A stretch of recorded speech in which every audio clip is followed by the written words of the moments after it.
Welcome everyone. Today we have our another new episode. It is our 402 episode, and we will discuss on innovation and cutting edge technology. We have our world famous speakers, uh, Mr. David Smith, Mr. Dan. We have Professor Kirpal, Adam, and Professor Rob. I want to start from Professor David Smith. How you want to analyze this innovation and cutting edge technology? Yeah, I love as we begin to look at the pace of change and movement as we can going forward. And innovation is something that's driving the future of the world today. And technology is really interesting to me. One of the things I'd like to do is actually set a definition of technology as we start today. Is too many people think that technology has to be a thing. And really, the definition of technology that I love is it's the application of knowledge to achieve a practical result. And so it's technology has very many different modes to look at and ways to deal with it. And there's so many new technologies coming out there where we see it. One of the other things, though, in the title was cutting edge. And to me, cutting edge is not just advanced technology, but cutting edge technology is technology where it's allowing the technology to jump a gap. So it's not just an incremental advancement, it's an advancement that is more involved of being a distinctive type of advancement going forward. There's so many different types of technologies to talk about on this. I could go on and list, uh, 30 technologies that are cutting edge technologies right now. But the key point here is there's a rapid development of a wide range of cutting edge technologies that are really setting out to radically change the world. Uh, in many places, these technologies uh, can span some multiple sectors. In others, they're very explicit and going. And then these other ones is where we see the systems work come together to make a real difference. And a good example of that is we see in energy that blockchain technology is allowing us to dramatically speed up a concept known as microgrids, where we begin to be able to apply microgrids to help solve some of the energy challenges, particularly with precision power, distributed energy, and trying to cut the carbon footprint of generating power. So those are just some examples, but this is a show that, Sharif, you could take this show today and make it 5 hours and not repeat anything. But so to me, that's a great way to get started, and let's jump into it with the others. Thank you, Professor Rob.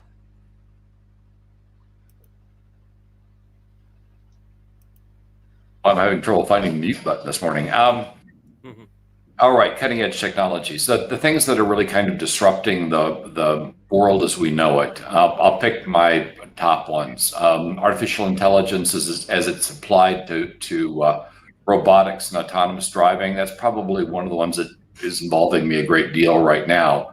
As we move the technology we've developed for autonomous driving and allowing cars to eventually drive without pilots, without drivers.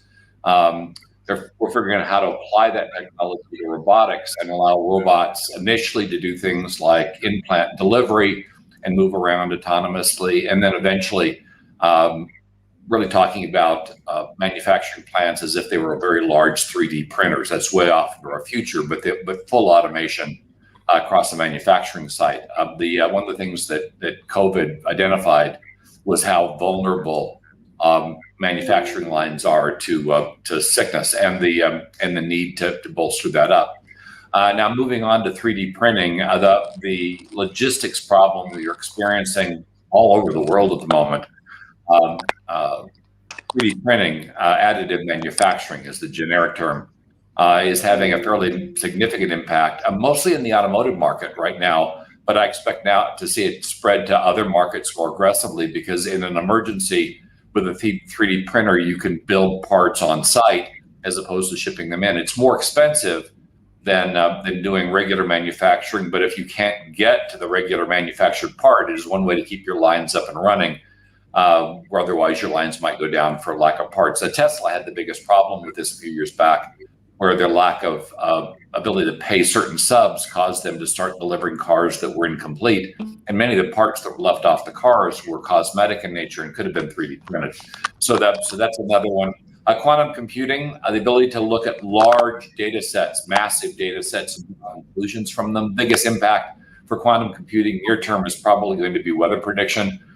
Quantum computing has the potential to make weather prediction far more accurate. It's one of the areas where quantum is being focused, but also it's being focused on being able to analyze large audiences of people and draw conclusions from what's going on in the world, and potentially do things like identify the emergence of pandemics before they become pandemics, as well within the capability of a quantum computer.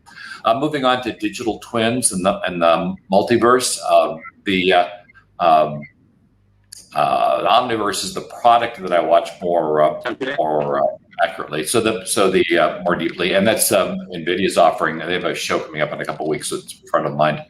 But this allows you to create an artificial world, virtualized world, where you go in and you can do testing without testing in real life. We just saw a whole bunch of problems with Facebook, the Facebook papers, showcasing that they were experimenting on large populations and with dire results. I'm not a big believer in experimenting on large populations because you never know what's going to happen. And clearly we saw a lot of damage done by their experimenting. So by moving the idea of the metaverse, I said multiverse, watching too many Marvel movies, metaverse to the mainstream and doing digital twins, human digital twins, and being able to do the testing on virtual people as opposed to real people would allow us to gain understanding of large populations without putting those large populations at risk. So those are the ones that really keep me awake at night when I'm watching, at least as far as the cutting edge, and I'll have a couple more when we come back around.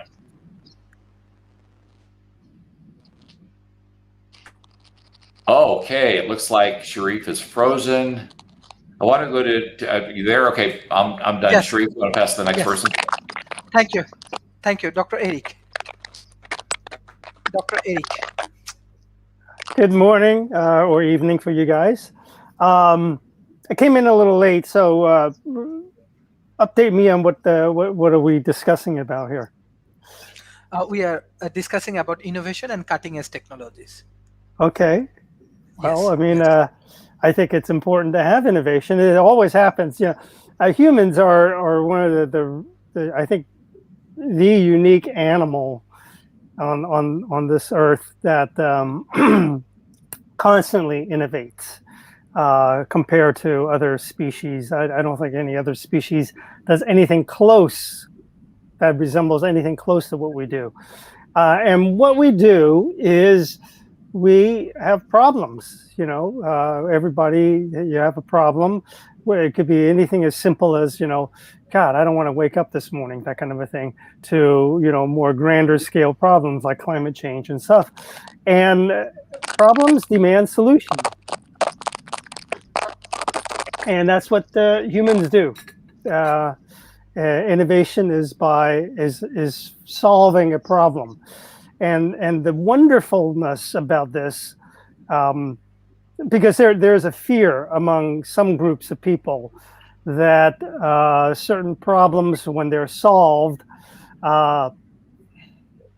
hurts other people. You know, like what Robin mentioned about autonomous vehicles and stuff.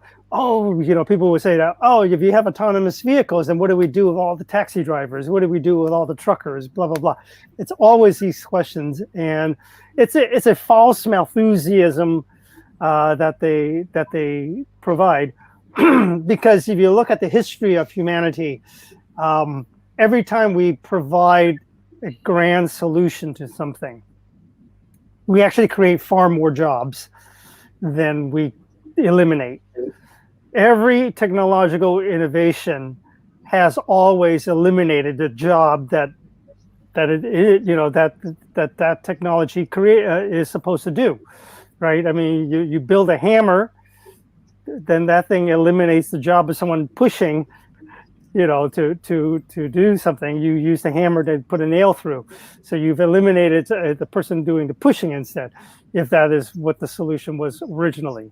But it creates a whole new set of new solutions to things that people never envisioned. And those are the things that innovation captures. So when we discuss things like what Rob was saying, autonomous vehicles and 3D printing, it goes beyond than what we currently envision as what autonomous vehicles can do. Right now we're just saying, oh, we just want autonomous vehicles because human drivers are not perfect. They're very bad. In fact, they are. Here in the United States, human drivers kill about 37 to 40,000 people every year and cause about 2 to 3 million accidents every year here in the United States, and around the world. It's like about 2 to 3 million people have died from vehicular, accidents. That's not an insignificant number. Autonomous vehicles will eliminate that. It will drop that down to not zero, but far lower than what it is. But what's going to happen is that new ideas of how to use autonomous vehicles will come into play sooner or later, and people will be using it in ways that never could have been envisioned. And that is the things that I'm actually eager to see, because sooner or later somebody's going to be using autonomous vehicles, and you're going to go like, "Holy cow, that is something really interesting and original," and that's going to happen. So, and I'll leave it at that, and I'll move on to the next speaker. Okay, thank you, Professor Kirpal. Can you hear me, Professor Kirpal? Okay, Professor Kirpal, can you hear me? Okay, Professor Donald. Okay. Good morning. Well, I want to take a slightly different point of view and talk about the idea that incremental innovation can be cutting edge. In fact, it really oftentimes is the cutting edge. Let's just take the case of artificial intelligence, which is basically it's statistical process of multivariant regression, and it's nonlinear regression. And so it's basically what winds up happening is it manages to look for patterns, and by a great deal of repetition and training, telling, okay, this is wrong, this is right, it eventually can start to be able to recognize patterns. And that's useful for self-driving cars because you can recognize street lights and street signs and pedestrians and so on like that. But it's also useful for things like agriculture. So now they're using artificial intelligence to decide what to keep track of crops and which crops grow together better, which crops grow better at certain times of year. Very fine granularity of being able to understand what's winding up. So what that is agriculture's been around since basically human civilization started. It's often considered the source of human civilization. And so any innovation that we make in that is going to be incremental, because it's just, we've been doing it forever. And all it is just incrementally planting the different crops in different orders and at different times. Yet it can be huge. It could change the amount of food that we make dramatically without doing anything else except being more sophisticated about how we plant things. I have a big connection with Finland. And Finland creates paper manufacturing plants. And if the paper manufacturing plants are more effective, they can sell their paper manufacturing plants more easily, which is a big deal to them. It's their actually now biggest industry. So incremental innovations are cutting edge because they're like, if you think of a razor blade, they're that fine edge at the tip of the razor blade that's cutting, that's actually the part that's doing the slicing. And so disruptive innovations are a lot more difficult to make happen. And in organizations exist to some extent to prevent change. You want to have a structure where you can manage all these people and have all these people and come up with a strategy for the organization and then incremental tactics to try and make the organization effective as an organization. And in order to do that, you have to create roles for all the people inside of the organization and try and make the people be like mechanical parts that you can just change. So if somebody leaves, you can have somebody else come and fill that role. I don't know if anyone's looked at resumes or anything in recent times, but they are very picky about exactly saying the right thing for the exact right role that they're trying to fill. So organizations sometimes find that the best thing to do to have more disruptive innovations is to basically buy another company, create another company like GM did with Saturn, and or other things like Cisco will often support people leaving Cisco and creating their own company, and then Cisco becomes the customer to the company. Because if you're trying to make the change within the organization, so it affects so many people whose jobs are going to change, whose jobs might even go away, that they're going to resist any changes that you want to have happen. So those are just wanted to basically talk about the two kinds of innovation, incremental and disruptive innovation, and then I'll talk more later. Thank you, Mr. Adam.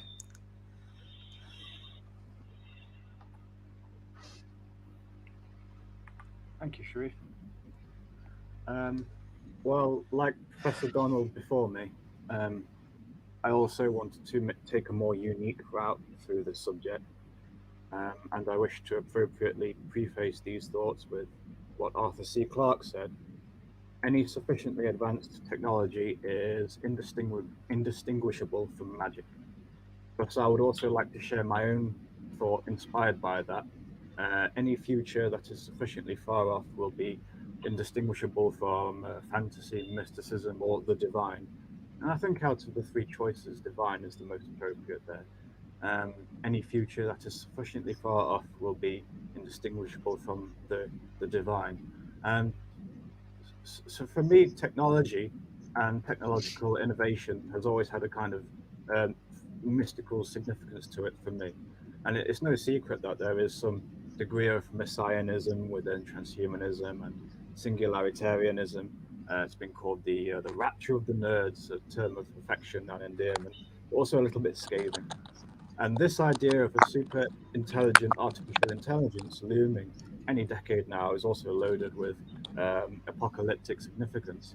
To illustrate, I do think a lot of mythical tropes and archetypes commonly found in folklore, mythology, fantasy are representations of technological ideas and concepts.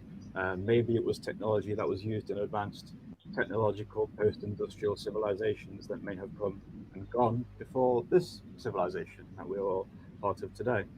So to illustrate that a bit more, I think some of those aforementioned tropes can be married to or translated into tech and devices that we know of, and vice versa. For example, magic mirrors, black mirrors are low-resolution representations of screen media, portable smartphones, televisions. Communion with gods may have simply been hallucinogenic trips. Telos from Greek mythology was a distantly ancient representation of robotics, alongside the golem from Jewish folklore. And even the afterlife, I think, could be a conception of an extreme, far, far future where humans, or by then post-humans, would have perfected quantum archaeology. to the point that everything that has ever lived and died, humans, lower order beings like animals, plants, everything that has ever lived and died would be resurrected again, revived into a kind of what I imagine would be a heavenly paradisiacal climax, the omega point, the apotheosis of all life in the universe, the final apotheosis, the great reveal, where the final veil has been lifted at long last. And then what comes after that, we don't know. Thank you, Sharif. Thank you. Professor, Mr. Dan. Sorry, Professor Kirpal actually trying to join. I think he has problem. Mr. Dan. Oh, Adam, always great to hear your cutting edge analysis, and especially be able to hear you because of your new microphone. So I'm doubly glad to hear you this morning. But yeah, mentioning Arthur C. Clarke, one of my formative influencers growing up. His books, and the reason I got into running for local governance, and let's be clear, governance is something we can do without having a geographic monopoly on military force. We've always defined our governments as that being the essential quality of them, but I think we're not using our power as producers and consumers properly to innovate, to create cutting edge technology. But the reason I got into the existing form of government, namely city council, running for city council here on the west coast of the U.S. in Thousand Oaks, California, is because I don't see government addressing the big transhumanist questions, especially the rapture of the nerds, as Adam called it, the singularity. And the technological singularity is something that may well come in a decade or two if current innovation trends remain interrupted. And that's a big if. There's lots of traps waiting to be sprung in the forms of EMPs or runaway nuclear cooling pond disasters. But governments are literally not talking about this. They're basically governing on the level of the old cliche of rearranging the deck chairs on the Titanic. We face literally a fight to remain alive, the existential fights of catastrophe, asteroid impact, supervolcanoes, etc. How we can address this is to become like Elon Musk is daring us to do, to become a multiplanetary species as rapidly as possible, and also abandoning the failed 100+ year experiment with burning fossil fuels in a biosphere closed atmosphere. And we're also in a fight to remain human. We were facing things like AI, as David said. That's I guess it was Rob that said AI was number one on his radar, because that literally has the power to become artificial general intelligence. Right now, it's really just glorified forms of machine learning. But as soon as it becomes a generalized hyper speed problem solver, it's going to run circles around us, and that will literally become the new definition of evolution. This will be the evolution will have transferred from atoms into bits, and if you look at how bits are manipulated, they can go through evolution cycles a lot faster than atoms. So maybe 2045, we're not just going to become carbon neutral, we're going to become human neutral, or neutral, evolution neutral. So why aren't we talking about this? I think it's just the Overton window has not moved enough for enough people to realize what's on the table. The Overton window being kind of the margins of what's permissible to discuss in polite public conversations. So that's where I'm coming from on this. I really think every innovation and every technological decision needs to be made in the light of these factors, of the singularity and of becoming multiplanetary species and of remaining human and free. So I'll pass it on to the next speaker with those thoughts. Thank you. Yes, Professor David Smith, we are discussing about cutting edge technology and innovation. Innovation lab is a very popular thing right now, and many developing nations also think about innovation lab. So if you guide us how we can create better innovation lab. And another things, always we discuss about first world things. Why don't we also can introduce some of our local innovation from the developing nations in the lab, and we merge together and try to find a new solution for this world. Professor David Smith. Sharif, you're exactly correct in that there's many opportunities to connect innovations from all around the world with innovations in other parts of the world. Often today, it's not any single one element that makes the difference of something being innovative, but it's the processes it goes through, the systems that get combined to create the product, and then really how they're brought to market. The entrepreneurship is a global phenomenon, even though there are pockets of strong expertise. Donald loves to say Silicon Valley is about creating companies. Well, what we're seeing today is we're seeing companies combined globally today at a rate of growth that is unprecedented in the world today, and the opportunities there. But putting on a VC hat, a funder hat, an M&A hat, what I also see is these smaller companies are beginning to either be acquired or they're forming joint ventures and strategic ventures with both large companies and other small companies to be able to get to market faster, to be able to scale faster, to be able to go to a global reach faster. And I think that's a trend that, per your question, really will continue, and where developing nations are very much in there. As you know, I'm on the investment committee and a mentor at the International Accelerator here in the United States.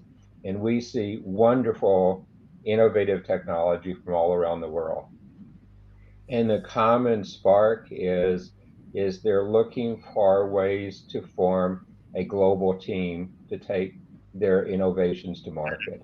So the innovation is happening, Sharif, around.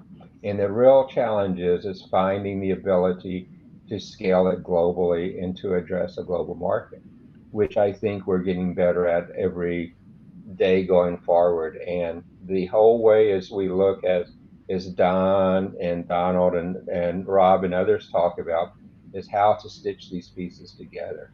I mean, the top list of my innovative cutting edge products take Rob's list, add some more to it, and that's where I think it is. But the list is so broad.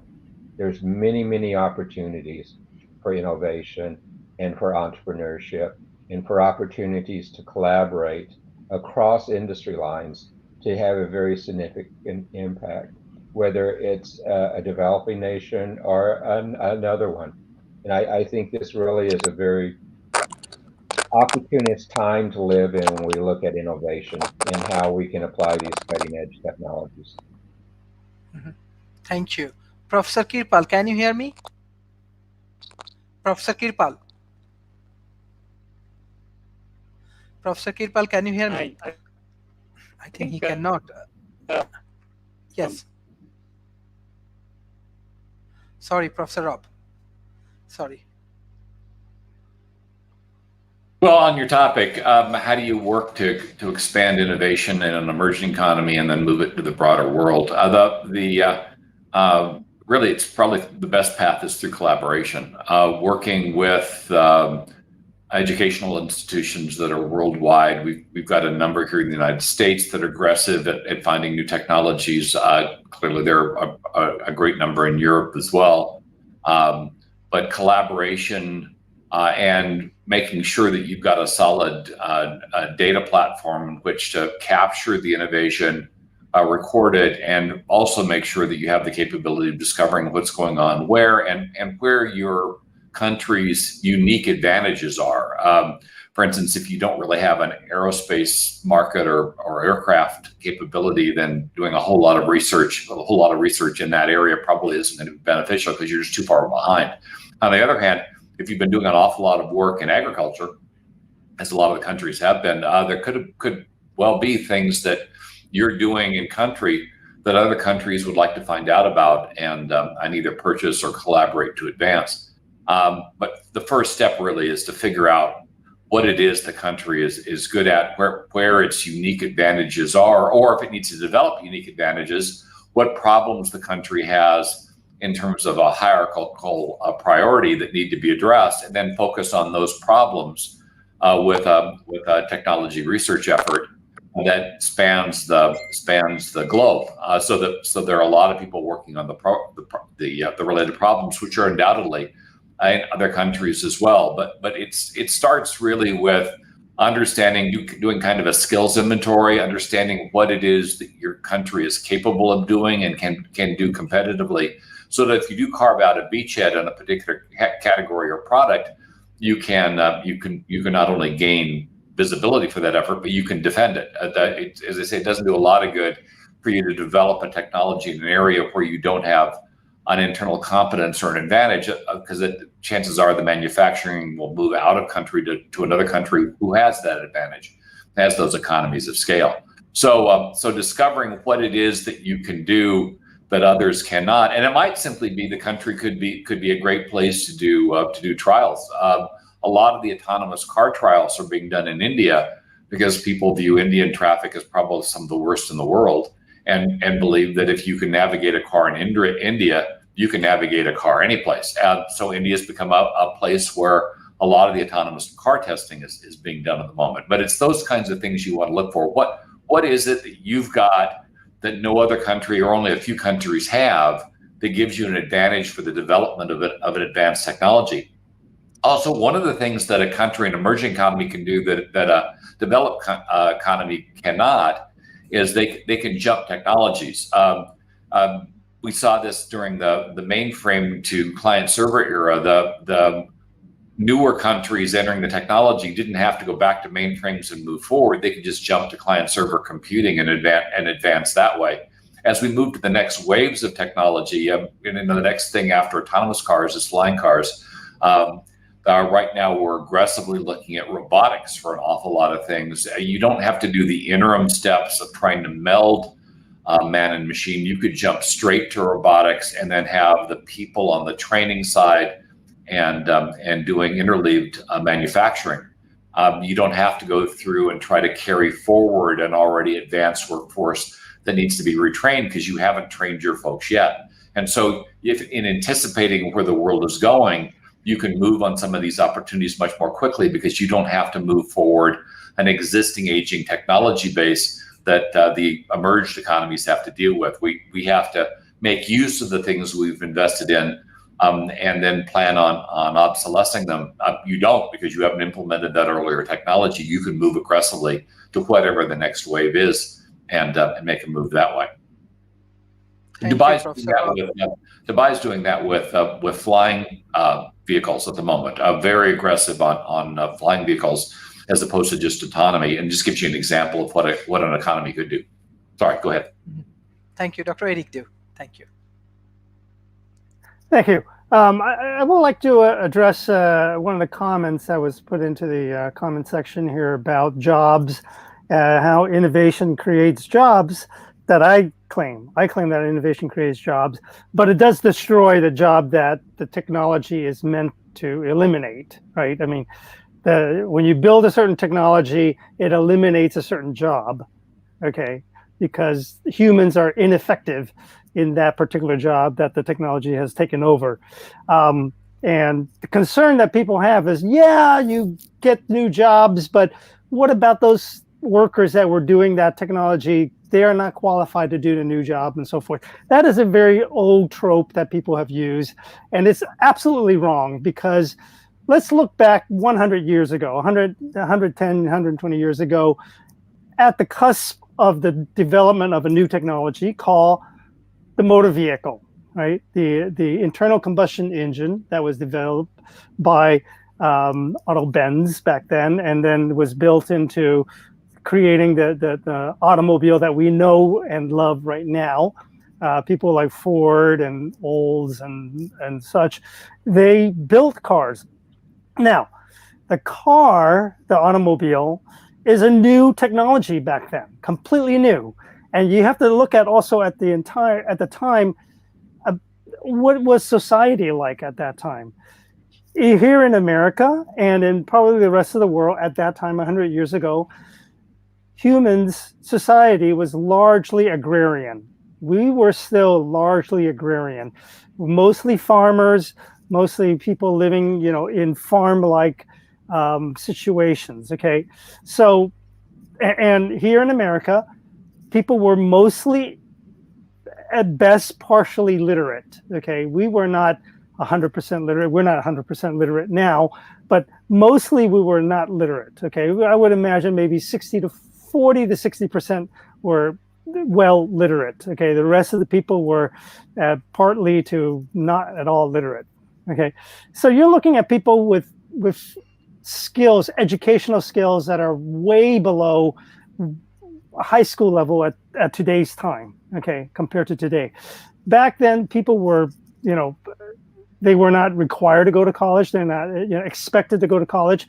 A high school education was all you supposedly need to be able to go out into the world to do things. But yet, what happened with automobiles was that, hey, there's this huge demand for automobiles and people wanted it. And by golly, people who didn't know how to read, didn't know how to write, they say, give me a wrench, give me a tool, and I'll work this part of the job in the assembly line. And millions of people went into the automobile industry. And in fact, even to today, the automotive industry is one of the largest employers of people. Okay. And most of those people who are currently employed right now are not brainiacs. Okay. They're not much more intelligent than those people 100 years ago. They probably know how to read. They probably know how to use their phone, iPhone and all that, and other new technology, but they're not that much more intelligent. Okay. These people were not what we would quote unquote call qualified to do anything. They made themselves qualified by saying, hey, I want this job because it pays well. Okay. And that's how they get the job, because you pay them well, people will do it. They'll figure out how to learn and how to do things to do that job. And then there are secondary effects to that, because when these people become employed and they are making money, okay, then they've got money to burn out of their pocket. And then there are new jobs created to deal with these people saying, hey, this person wants to have some amenities. They want to go to a restaurant that they wouldn't been able to before. They want to have some new clothes. They want to have some new this, that, and the other. And there are people who's going to be making those. And this is basic restaurant work and basic, seamstress, tailor type work back then, 100 years ago. And they provided new, markets to meet the demands of the newly rich, I wouldn't call them rich, the newly empowered, newly paid employees in the automotive industry. These are people who previously were literally, digging in the ground for food. They had nothing to do. Now they have a job in the automotive industry. They got money in their pocket and they want to spend that money. Okay, so entertainment and food and and all these other stuff and other goods, that was a whole new bunch of jobs. And those are not different than the previous generation's job. They're just more of it and more opportunities for those people to do those things. So that's the secondary layer of new jobs that are created. Okay, and then the tertiary ones are the jobs where you're using that technology. Okay, automotive technology. When you build the car, then suddenly you have truck drivers, people who would never have been doing these things ever before. Who would imagine to be a truck driver? Okay, but there it is, because now you have this automobile and now you have truck drivers, and we have millions of people right now today who are truck drivers. Okay, so you have truck drivers, you have taxi drivers, you have race car drivers, right? And with the race car drivers, you have, for every one race car driver, you have like 50 people who are involved in the maintenance and and all these other stuff that you do. And then there's the back office people, and then there's the accountants and all these other people that are involved in the race car industry, right? And then you have the race car field, the raceway, right? Somebody had to build those things. Somebody has to manage the raceways. Somebody has to tick the tickets and sell the tickets and all these other things. All those things are new jobs that never would have been there, because who wants to watch a bunch of, horse and carriage racing, right? I mean, that's not the most exciting thing in the world. But now you have automobile racing, and by gum, you have millions of people going there, and they're watching it, and they're seeing things, and they're buying hot dogs and all these other stuff. So there are people who are selling hot dogs there and selling candy. All these things are happening because here's a new technology, okay? And the same thing happened when the automobile industry leapt to the aviation industry, okay? And we created all these things. And I'm going to stop right there because it's the same story and I don't need to retell the story. And I'll let someone else go on. Thank you, Dr. Eric Dew. Professor Donald.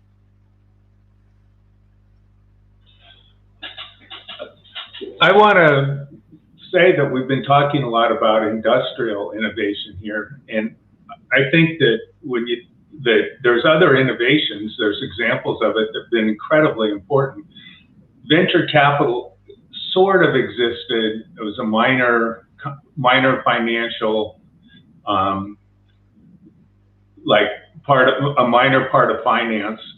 But in Silicon Valley, it really took off. And there was a point where half the venture capital in the world or more was just in a few blocks in Silicon Valley on Sand Hill Road.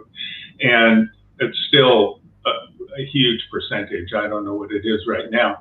The interesting thing about venture capital was that wealthy people who'd gotten wealthy through the tech industry pooled money together and used it to invest in new companies. And one of the reasons that Silicon Valley overtook Boston as the tech center of the country in the 80s was because of venture capital. The financial industry in the East Coast was very ossified in a sense. It was a tradition that went back hundreds of years. And so if they wanted to invest in the company, their ability to vet the company and understand how good the technology was very limited. They'd have to go outside and it would take them a long, long time.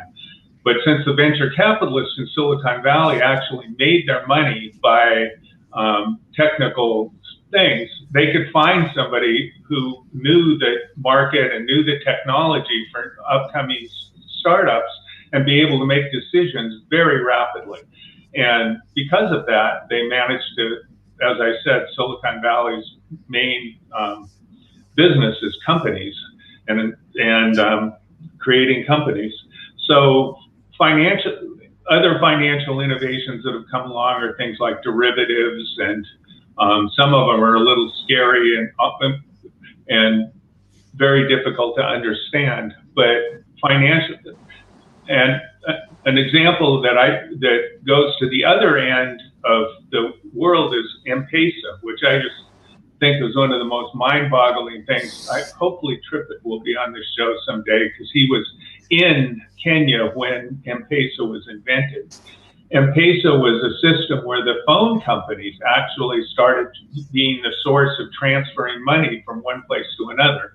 So what we use PayPal and things like that for, they've been using a similar system in Kenya for quite a while. What would happen is people would buy phone credits, and then they give the phone credits remotely to someone else, and the person would take the phone credits and go cash them in, and they would wind up with money. So it was a way of transferring money that they developed that was pretty low tech. However, the whole financial system of Kenya is now built on top of that. It became so important. So there's a bottom-up thing about innovation. But it's important that we look at how, what we're trying to accomplish. And people can get a burst of dopamine by buying a new whatever gizmo. And sadly, that only lasts a little while because soon it becomes part of their experience, so it doesn't get them excited anymore. So we've got this system where we're creating new things for people to give them this little rush of dopamine, and they're buying more and more things. And the ultimate goal is what does the dopamine do? Is it makes you feel better, it makes you happy. So really what we want to see in the world is better health, better happiness, a more stable world where it's safer. And there are countries in the world that have created that as an objective. And of course, I keep going back to Finland, the happiest country in the world, and for years in a row. And it's just a matter of what you measure. If you're only measuring GDP, you're going to wind up only caring about how much money a product makes.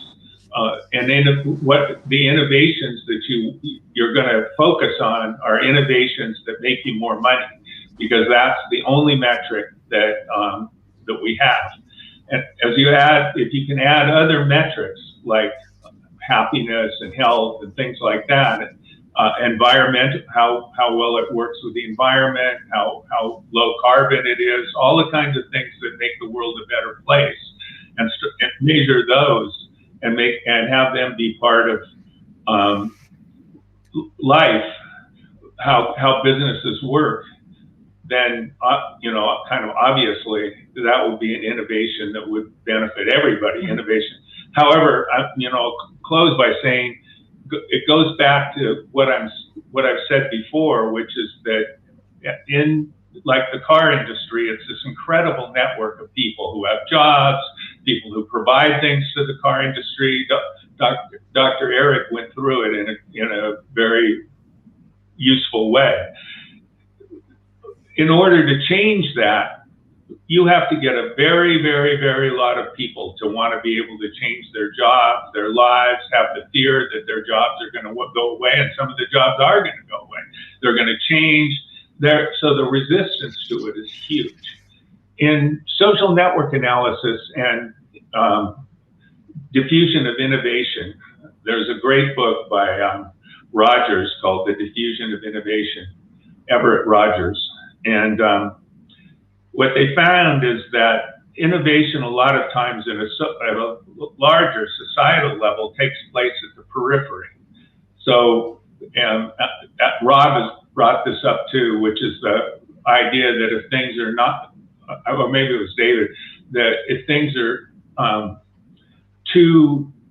the ability to leapfrog things. The cell phone industry was one that was a real leapfrog because Finland was so geographically diverse that they didn't have copper, so it was easy to go to the cell phone industry. So the periphery, people that in the developing world have a real opportunity to create innovation, but that innovation does have to somehow make it into the core. And that's where the partnerships that Rob was talking about really become important. And so I'm going to say that for now, and then I have other things to say later if we have a chance. Bye. Thank you. Professor Talib. So how are you, Professor? We are discussing about innovation and cutting-edge technology. So how are you, Professor? I believe that one of our best scholars from World Talent Economy Forum, always you supporting World Talent Economy Forum. We really miss you. So after a long time you joined. So Professor Talib, how you want to share your views about innovation? Thank you, Sharif. I just joined. Can you just give me some time to listen to what others have said, please? Yes, we are discussing about innovation and cutting-edge technology. So what's your view about innovations at present world? Innovation is the key word for today, without doubt. It is a very, very important element in today's time, because without innovation, you cannot have any future as mankind. Innovation is sustainability. Sustainability is about innovation now. It's not about anything else. That's what I believe in. Mm-hmm. Yes, Professor, beside that, as you are from political background, as well as you take responsibilities of different largest organization like UN and World Economic Forum. Um, I think our audience also love to know, like, when you run this kind of big organizations, even that ILO or United Nations, like for these positions, you need innovative, like you need any innovative solutions, or as a leader you need to take different innovative initiative for your organizations, or how our youth communities, sorry, I think there is, sorry, internet problem. So in that situations I want to give chance to Mr. Dan.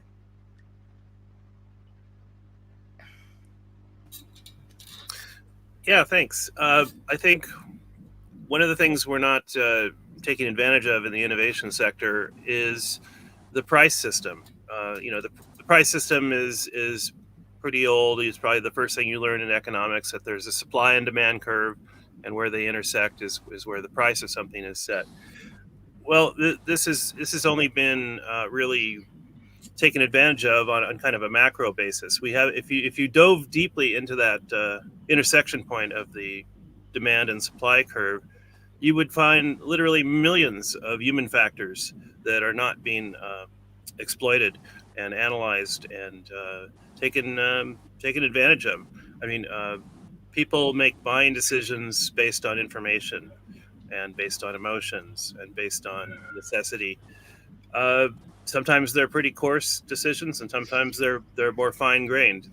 We have the idea of boycotting bad actors in an economy, but there's also the idea of procot, where you preferentially buy from a certain supplier.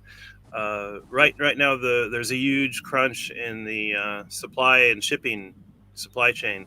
We've got container ships stacked up, literally off the coast of California, for maybe 14 to 30 days before they can unload their stuff. And a lot of the stuff they're unloading is stuff we could literally be producing at the neighborhood level with maker technology. We could be growing food at the neighborhood level. So I think this is a signal to the price system that we need to disintermediate, take away the middleman. That's what disintermediation is, and it's an ongoing force, and also become more localized in our supply chains. We don't need to get the average plate of American food is 1,500 food miles involved in putting that food on that plate. This is kind of silly. We're spending all this energy in places that are not productive. I think I was just watching our environmental report at the city council meeting here in Thousand Oaks, and they said 62% of our greenhouse gases are from transportation here. And this is because people are not walking, they're not biking, they're not using electric vehicles. All these things could be fixed, and the long-term goal is, well, we want to be carbon neutral by 2045. But evolution might also go carbon neutral by 2045. Carbon-based life neutral, because there are, it's the transhumanists in the movement and in the room will tell you there are people who are darn well willing to download their consciousness into non-carbon substrates that might serve them better. Now, whether or not this is practical or achievable by 2045, that's a matter of some debate. But what I would like to see is there's 10,000 cities on planet Earth, basically, and these cities all have some kind of councils, and these councils have the ability to pass what are called resolutions. Sometimes they're proclamations declaring a certain day, something. Sometimes it's a policy resolution. Sometimes it's a resolution that interfaces a municipal with a county government, or a municipal with a state government. Hold on, let me unplug me. What I would like to see is a bank of resolutions for these 10,000 cities, and let's track the data set of how these policy resolutions become passed and what effect they have over time. And let's make it an open source library, because really one resolution that works in one city has a very high likelihood of having positive effects in another city. So this would be one way of making our governance systems take advantage of soft power and accordingly abandon the hard power, which involves usually coercion and military force, which I'm totally for making human interactions as voluntary and non-coercive as possible. And I think that's really what the American experiment was about as well, and that and open source. So maybe I strayed a little bit from the innovation technology topic, but those are some of the things on my radar right now that I'm excited about. Thanks, Sharif. Thank you. Professor Talib, can you hear me? Professor I Talib. can hear you. I can hear you now, yes. But the connection is very bad. Yes. Unfortunately. Understand. Professor, yes, we are discussing about innovations and innovative leadership process. So if you share a few of your experience with our audience, it will be helpful for us. Thank you. You know, innovation is a very key element when it comes to sustainability. Sustainability is not just about the environment at all. It's social, economic, and political sustainability. And sustainability is not anti-growth or anti-progress, which innovation is all about. We need innovation, we need administration to move forward, because most of the carbon footprint is coming from cities. Cities are producing more than 70 to 80% of the carbon footprint of this world. And cities need to grow because the human race is growing. So we need to make sure that we grow in a sustainable way. Sustainability is not anti-growth or anti-progress at all. It's not to touch things at all. It's how we move from point A to point B. And innovation helps us do that. Now, this is what I think. I'm sorry I cannot connect with you earlier. Thank you, Professor. No problem. No problem. I just want to share, like, Professor Talib actually very careful, and even personally, he always call me. He always ask me how he can help. Excellent leaders. Excellent. I just want to say, not only in front of audience, how he personally support me. This is unimaginable, like always. So why I am sharing? Thank you, Professor. Why I'm sharing these things, because the youth community, those who are observing our show, if you want to be like Professor Talib, you need to careful about your people. You need to careful about your community. You have to take care of your people. So always we say, hey, politicians are bad, politicians are this, that, but there are very excellent people even in politics, like Dr. Talib. The more I engage with him, even all of our speakers actually excellent. They contribute a lot for World Talent Economy Forum. They contribute for their society, for their family, for their corporation. All of them are actually a very good example for you. So dear audience, like, be a good human first, and then you become like your skills and other things will be helpful for you.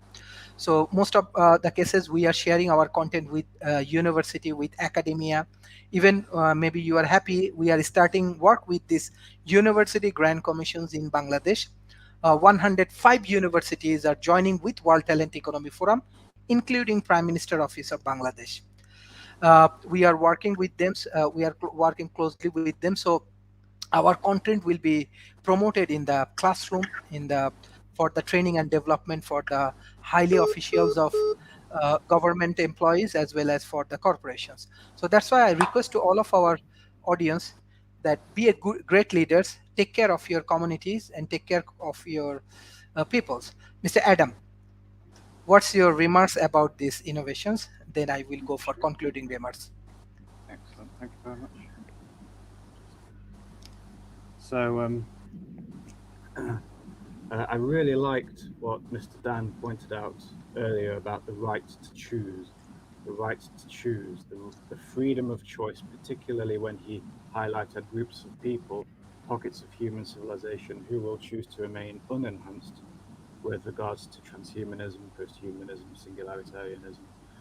The way Mother Nature intended for us to be is something you hear quite often in rebuttals against transhumanism and cyborgification.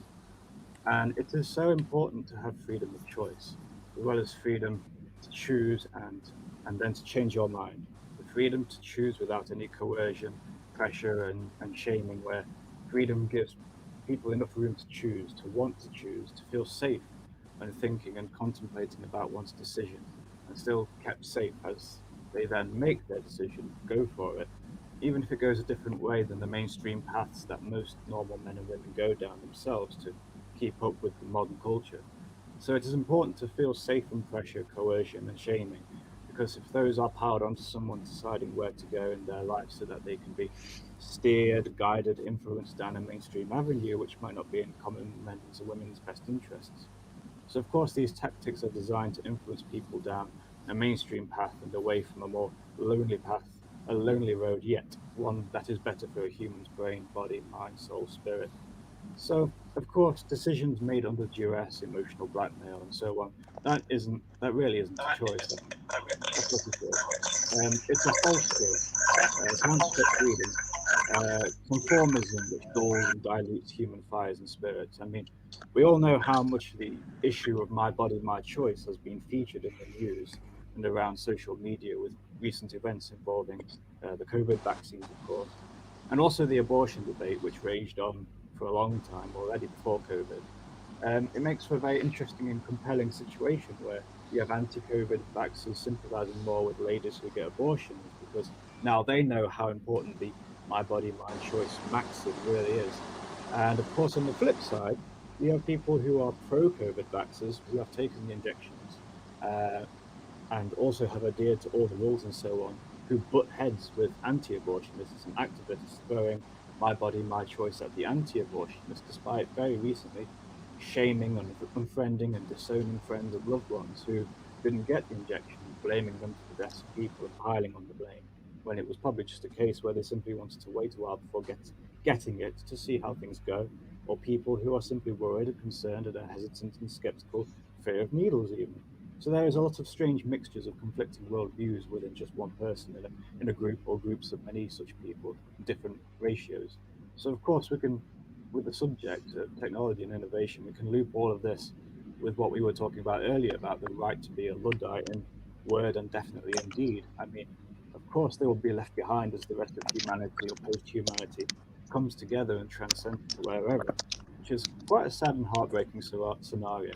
But for every Luddite 500 years from now, when the rest of us are really, really really transhuman, excuse me, every Luddite in that scenario would still have a right to a happy life with a lifestyle of their choosing. But with this line of thinking, hopefully we will have also perfected moral enhancement technology so that post-humans wouldn't do to unenhanced humans what many of us, what many of our contemporaries inflict on to lab animals like mice, monkeys, and beagles. So what happens to all of them within the science and research and development? Awful things.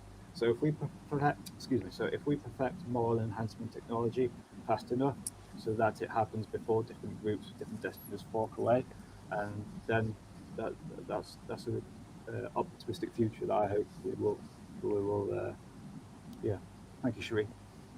Thank you, Mr. Adam. I directly want to go for the concluding remarks. I want to start for Professor David Smith.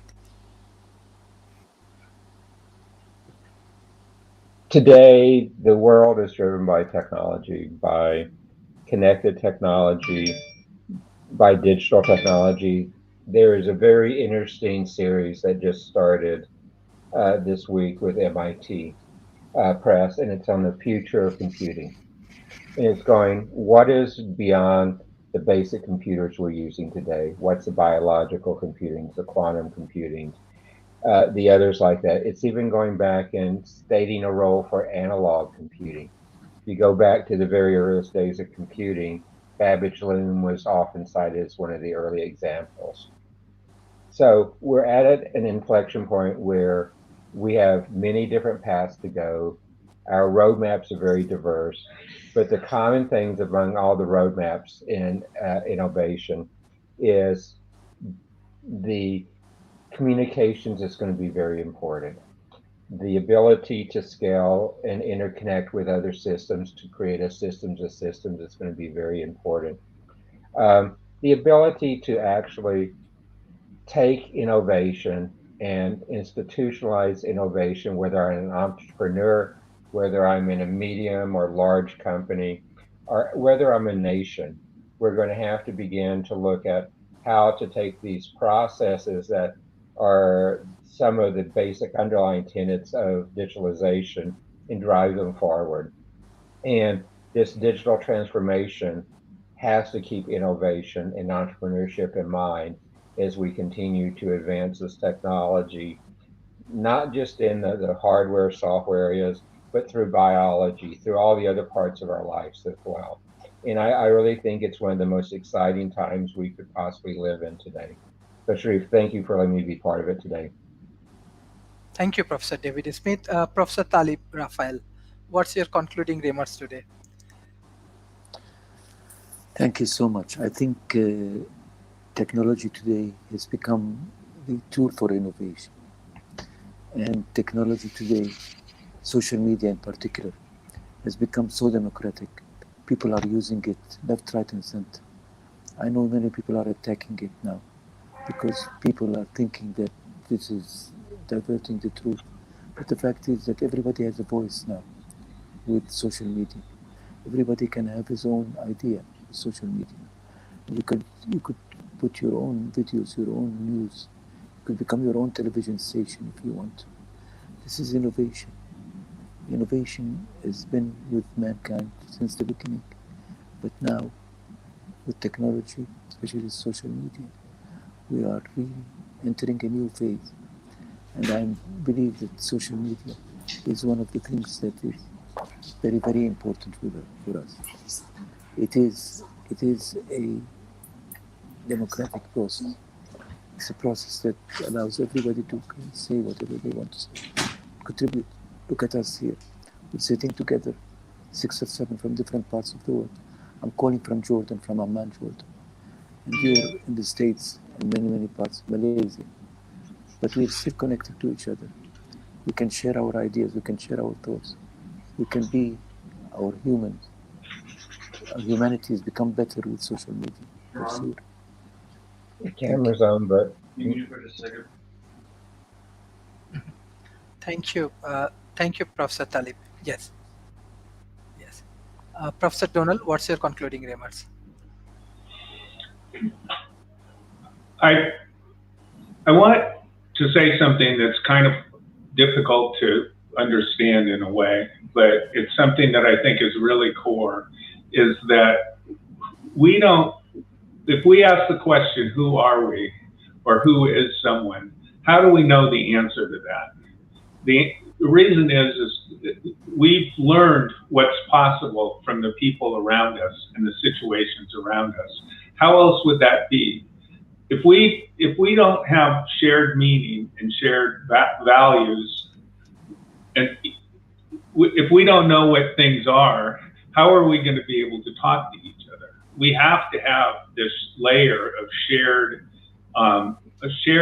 in order to be able to know who we are, know who someone else is, to know what a chair is, to know what love is, to know any of those things. We have to have a shared reality.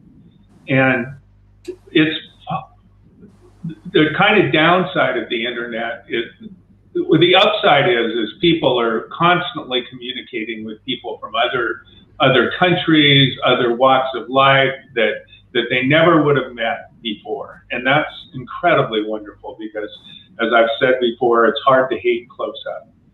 And on the other hand, one of the things that's been happening is that people don't take advantage of that. They seek out people that they know are the same as them. They look for information that they already agree with. And since they find a YouTube video or a website that substantiates whatever information, whatever beliefs that they happen to have, that reinforces it. So they feel even better about it. And then there's comments in chat rooms and things like that where they can talk to people who agree with them, and they can all just live in one tight world. I was just reading, there was an article just this week in Slate about how Germany is addressing the problem of vaccine hesitancy. why is it that people won't take the vaccine? Because, and we all know that here, at least, that if we all took the vaccine, the virus would go away. But many people just aren't doing it. And what they found is that facts don't move the dial. They're not going to change what you can tell them facts until you turn blue in the face, and it isn't going to change the dial. It's emotion that changes the dial. So making a connection, what they find they have to do is make a connection with a person on an emotional level, develop rapport with them, and acknowledge the fears that they have, and acknowledge the problems that they have, and being able to that lead them to not want to be able to take the vaccine. So, and that's an example. The bigger picture is that we are connected, and I want to just mention social revolutions. Marxism had this whole idea that that the course of history was these revolutions, and that ultimately there would be a final revolution where we all lived in peace and harmony forever. Hegel, who Marx basically based much of what he did on, had a very similar kind of view. He actually thought 19th century Prussia was the ultimate perfect civilization. And in any event, to be able to get where we want to go, and to be able to understand how we can start addressing climate change and make these innovations that we want to do, we have to be able to get people to start changing their view of who they are in a sense. And as I've said before, there was a wonderful article in Science magazine not too long ago that by you connecting the people in the audience and the people on the panel, everyone, by us connecting to people that on a one-to-one basis and sharing our emotions and sharing our feelings about the matter, we can actually, by that path, we can inform people. So I think that one of the innovations that we really have to make is an innovation of a new understanding of ourselves, because the whole idea of free will is kind of absurd. It's a religious concept, and because we wouldn't have language if we were completely independent of each other. It just couldn't happen. And so we need to be able to start re-examining who we are and understanding how we're all connected, and start using that to build a better world. And I think that's where I'm talking about, and that's what I'm talking about, social innovation, like the Germans are doing to try to address conspiracy theories. There's a world of innovation that's possible to do at every level in that sphere. So that's what I want to say. Mm-hmm. Thank you. May I say something? Thank you. Thank you, Mr. Dan. What's your concluding remarks? Yes, definitely, Professor. Yes. Professor Talib. Yes. I think you want to add something. Professor Donald, we should ask ourselves, is the world a better world before social media or after social media? You can't just compare things to each other at the moment. You can't say that human nature is forcing us to become like this, because the world before social media was different from the world after social media. It's a better world now for sure.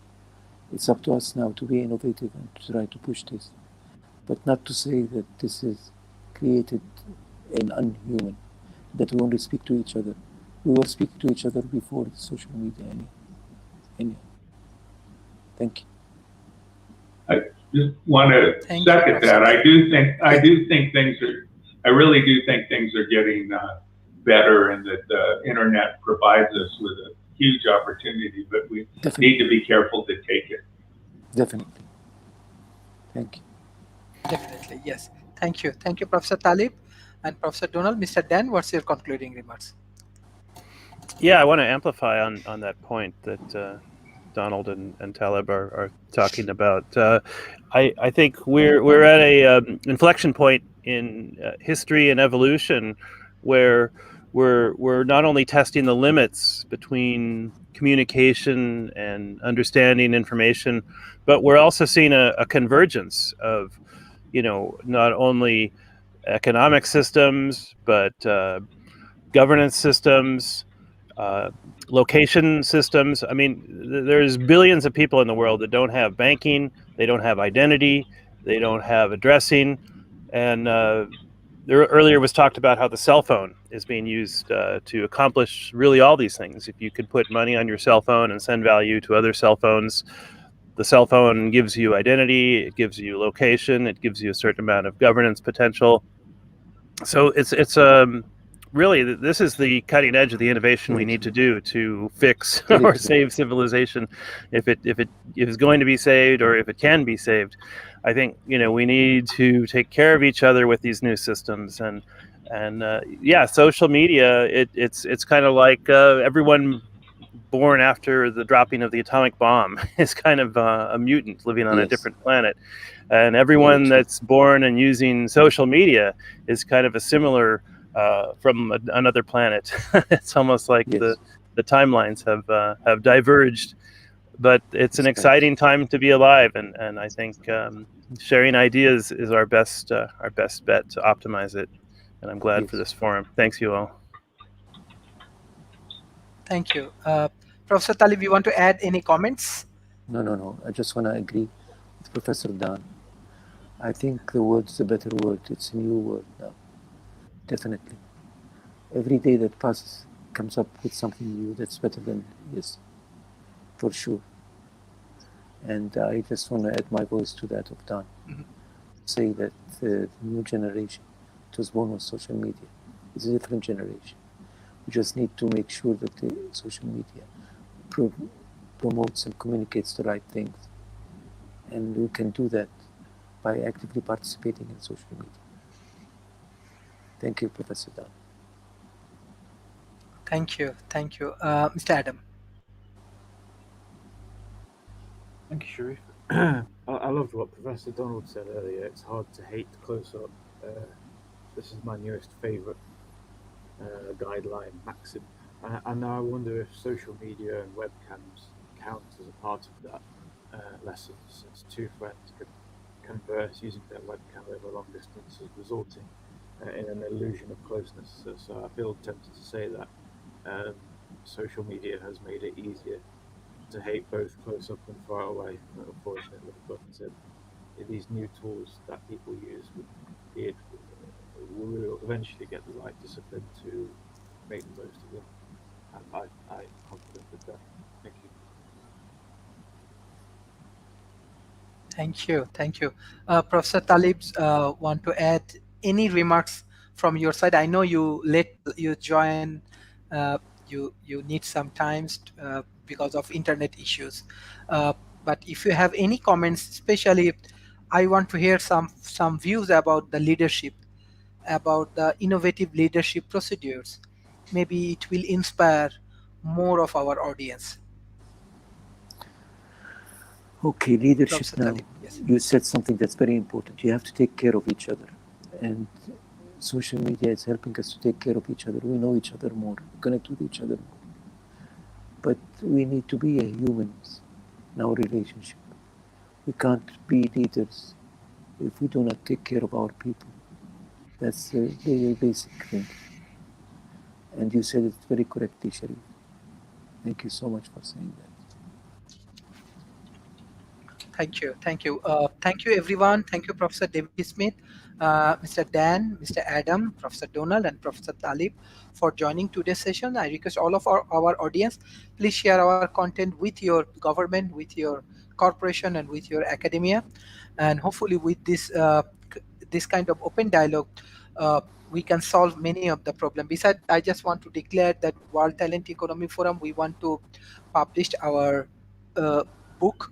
So that's why all of our speakers, our board of advisors, those who want to share your write-up, we have our publishers who is ready to publish World Talent Economy Forum books. and definitely those who write articles based on your expertise, definitely you will get credit as a writer. So this is our second initiative, because we need to write books, because there is a huge demand from the universities. Especially, I told you, World Talent Economy Forum, we are working with universities, University Grant Commission, those who actually run whole countries' universities. They are also collaborating with World Talent Economy Forum. So we want to produce something for universities. Maybe your write-up will be very, very helpful for many young communities, many researchers, many policymakers. So Professor David Smith, Mr. Dan, Mr. Adam, you actually coordinate the whole procedure with me, the write-up, Professor Donalds, and especially Professor Talib. I'm also big fan of your write-ups. You already sent a very good write-up for my development. So all of our speakers, those who have time, maybe in between 6 months, we want to publish our first book of World Talent Economy Forum, and already we are getting commitment from the at least 100 different university. They will utilize World Talent Economy Forum books for their academic developments. So we need your support. I know every time our speakers, even I request everyone, come to the midnight, they come. I request this time you have to join early in the morning. This you have to join. This is the spirit of World Talent Economy Forum, and believe me, if you support World Talent Economy Forum, we can change millions of people life. Especially Professor Talif said about grassroots level people. At least 10 different grassroots level state from South Asia and Asia Pacific, their political organization, their university, they said we need World Talent Economy Forum support for the development. So Professor Talib, we are working for the grassroots level peoples, and millions of people actually engaging with World Talent Economy Forum. Beside that, governments, political organization, think tank, corporations, hundred of universities. I want to declare we have 695 university from 40 countries. They are joining World Talent Economy Forum. So they are actually supporting our initiative. So this is the credit actually goes to our speakers, our board of advisors, those who supporting us. So your support will be very valuable for us. So your write-up will be helpful for our community development. Professor Talib, Definitely, I think definitely, Sharif. But I have to say something. Your initiative is bringing us together. It's very, very important here. So let's not underestimate that. No matter how much we support you, if you're not there, none of this would happen. Thank you so much, Sharif. Thank you. Thank you, Professor Talib. Thank you, Professor David Smith, Professor Donald, Mr. Dans, and Mr. Adam for your continuous support. And I want to give special thanks to our audience. Bye-bye and take care. Bye. See you. Bye. See you. Bye.